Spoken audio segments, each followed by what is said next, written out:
Ya, pemirsa terima kasih Anda masih bergabung bersama kami dan kini kita masuki segmen Create Up dan di kali ini kita akan membahas mengenai hadirkan solusi logistik lengkap ala startup. Sudah tersambung melalui video conference ada Mas Iman Kusnadi, beliau adalah CEO dan juga co-founder dari Ritase.com. Selamat pagi Mas Iman.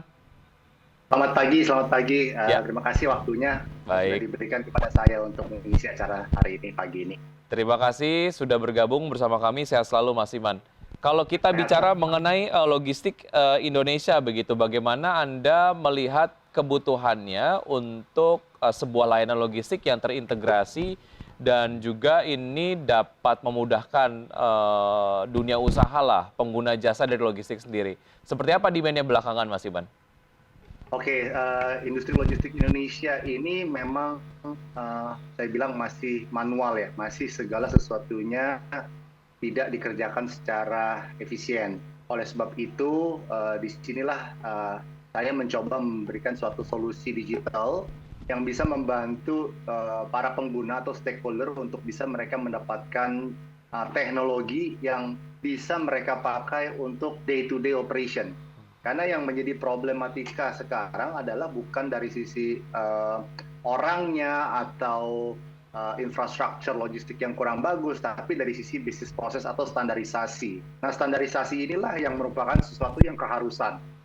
Kenapa? Karena standar yang, kalau kita bilang standar adalah sesuatu yang memang sudah universal. Semua orang menggunakan standar yang sama.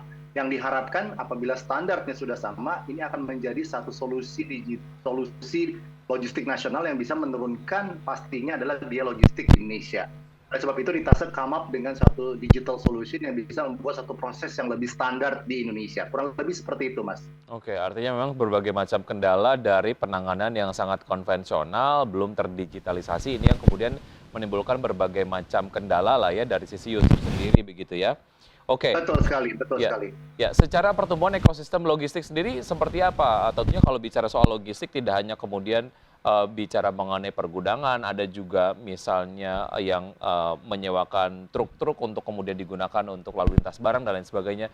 Nah, belakangan pertumbuhan ekosistemnya itu seperti apa, Mas Iman? Oke, ekosistem logistik nasional di Indonesia kan memang bermacam-macam ya. Ada yang bilang saya fokusnya kepada ekosistem untuk e-commerce, which is itu last mile delivery, di mana penggunanya adalah berbeda nih dengan B2B misalnya. Misalnya Mas ingin beli barang dari salah satu toko online, artinya kan ada proses pengiriman di situ yang memang dibutuhkan ekosistem tersendiri dari sistem payment, dari sistem pengiriman barangnya, dari sistem hub-nya, dari sistem drivernya, semua ada satu ekosistem sendiri.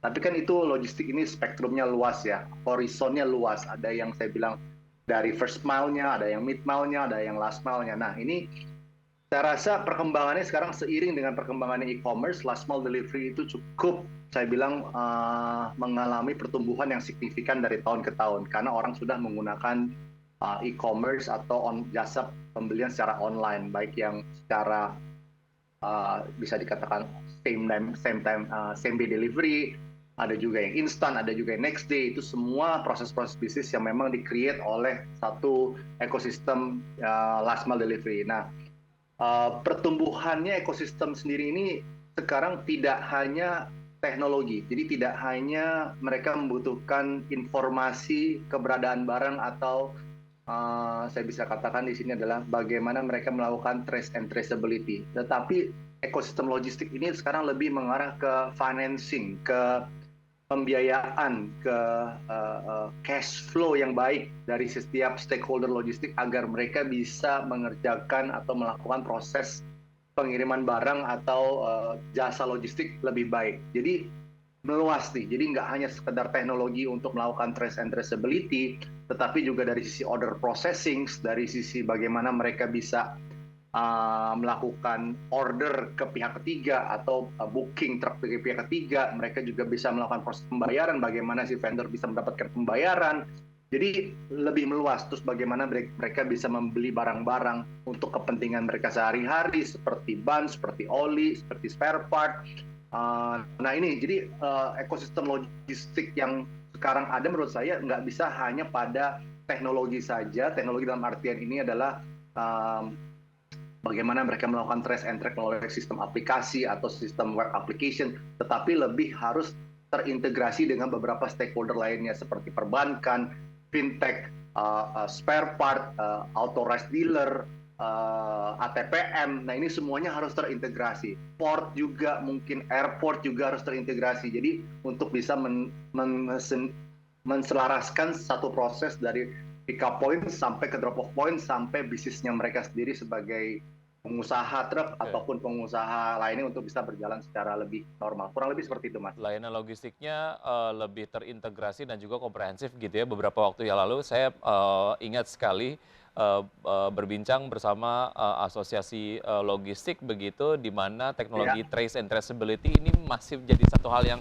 sangat baru dan jadi capaian yang memang betul-betul dapat berguna begitu ya dari sisi users. Tapi sekarang teknologinya sudah tidak di situ lagi, harus betul-betul end to end begitu ya, memberikan solusi kepada users untuk service di logistik sendiri. Oke, kita masih ada satu segmen, Mas Iman, kita akan lanjutkan usaha jeda berikut ini, dan pemirsa tetap bersama kami, usaha jeda kami akan segera kembali. Kembali di Kreatif dan saya masih berbincang bersama Mas Iman Kusnadi, beliau adalah CEO dan juga co-founder dari Ritase.com. Apa saja layanan yang ada di Ritase.com sehingga kemudian ini menjadi sebuah layanan yang komprehensif dan juga lengkap yang diberikan kepada user, dan teknologi-teknologinya seperti apa, Mas Iman? Oke, pastinya Ritase ini kan satu perusahaan teknologi ya. Jadi memang kita yang service yang kita jual ke customer B2B kami adalah teknologinya itu sendiri.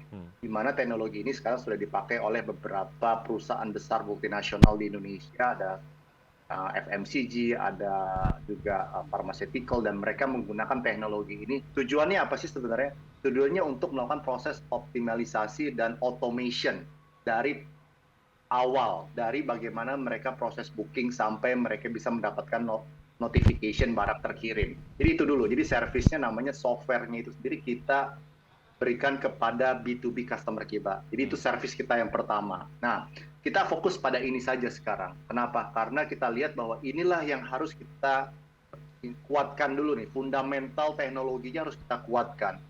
Ekosistem yang kita create sebelumnya memang very komprehensif, tetapi saya melihat bahwa tahun 2023 ini kita harus lebih fokus terhadap apa yang kita create. Kita punya service marketplace di mana Anda bisa booking truk juga melalui aplikasi atau teknologi kita. Anda bisa mendapatkan pembiayaan, Anda bisa langsung terkoneksi dengan pihak ketiga, misalnya dengan port, dengan airport. Tetapi saya lihat ini terlalu cepat kita. Jadi kadang-kadang ini di bisnis teknologi ini, kadang-kadang kita harus melihat juga situasi kondisi dari market. Kalau kita membuat sesuatu yang terlalu cepat dan susah diabsorb atau susah diterima oleh market, itu juga akan menjadi kesulitan. Oleh sebab itu, Ritase sendiri sekarang adalah hanya memberikan servis teknologi, di mana teknologi inilah yang akan menjadi cikal bakal ke depannya untuk ekosistem selanjutnya. Kurang lebih seperti itu, Mas. Oke, value apa yang dirasakan oleh ataupun didapatkan oleh user dan juga partner dari Ritase.com sendiri terkait dengan layanan yang diberikan? Pastinya automation, yang tadinya mereka harus mengerjakan proses misalnya allocation, booking, dan semuanya makan waktu kurang lebih 3-4 jam. Dengan teknologi kita, mereka tidak harus melakukan itu lagi secara manual, mereka bisa melakukan itu secara digital, secara automation, karena algoritma yang kita buat adalah algoritma yang sesuai dengan keinginan dari pihak-pihak customer. Jadi yang tadinya mereka kerja 6 jam, sekarang hanya cukup kerja setengah jam, Mas. Jadi dengan seperti ini pastinya akan menurunkan biaya-biaya logistik dari setiap perusahaan. Target ke depan untuk Ritase.com singkat saja, Mas Iman? Singkat ya, pastinya untuk menselaraskan digital di Indonesia, khususnya di logistik, supaya semuanya bisa standarnya sama. Seperti itulah, kurang lebih. Baik, ya semoga memang apa yang kemudian ditawarkan oleh Ritase.com sendiri dapat meningkatkan performa dari logistik Indonesia, karena ini juga bisa menjadi salah satu, bukan bisa menjadi, memang menjadi salah satu indikator realisasi investasi di Indonesia begitu ya. Begitu kemudian logistik menjadi sebuah backbone, tapi performa tidak kemudian cukup baik, banyak realisasi dari investasi yang tidak jadi begitu. Semoga memang sumbangsi dari Ritase sendiri meningkatkan performa dari logistik Indonesia secara keseluruhan. Mas Iman, terima kasih sudah bergabung. Saya selalu untuk Anda. Sampai jumpa. Terima kasih. Baik. Dan pemirsa, sebelum kita akhiri, kita akan simak kembali pergerakan dari IHSG dari pembukaan sesi 1 hingga saat ini. Kita lihat posisi IHSG seperti yang Anda dapat saksikan di layar televisi. IHSG bergerak melemah 0,52%, Jakarta Islamic Index melemah 0,28%, sementara itu LQ45 juga melemah 0,87%. Saham-saham yang masuk dalam jajaran top gainers diantaranya adalah CBRE, Elite, kemudian ada MDKA dan juga ada Antam dengan penguatan masing-masing 10,77%, 5,33%, 0,45% dan 0,49%. Top losers diantaranya adalah BBCA, BMRI, kemudian ada BBRI dan NATO dengan pelemahan masing-masing 1,83, 2,16, 0,45 dan pergerakan sektoral, konsumsi non-primer, barang baku, energi, dan transportasi logistik menguat 0,32%, 0,26% untuk konsumsi non-primer dan barang baku, energi, dan transportasi logistik melemah.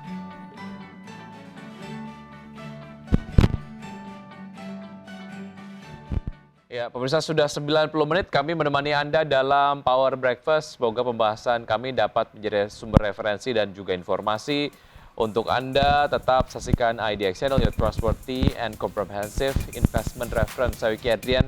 See you in the morning.